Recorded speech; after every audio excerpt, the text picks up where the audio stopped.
Good morning. Yan guys. Sa say nagka-velvet yung ating tansyo na ilalaro sana natin. Kaya i-prevent natin, tatanggalan para bumalik sa dati. Lagyan natin ng methylene blue. Mag-minute blue tayo. Nakitaan ko kasi ng sign of velvet.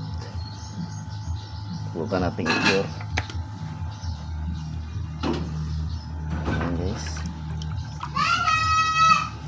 Cure muna natin, kaya pala hindi masyado nag-flare.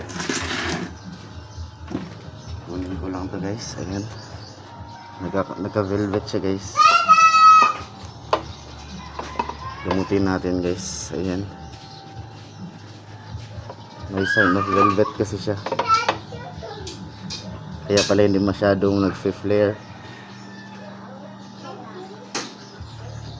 So, ito nga tayo sa kanyang hospital tank. Ayan.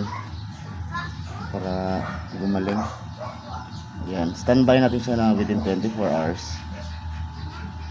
Tapos balik natin sa kanyang tank. Ayan. Lilinisin ko na rin yung tank niya. Ayan. For better updates, ito lang muna.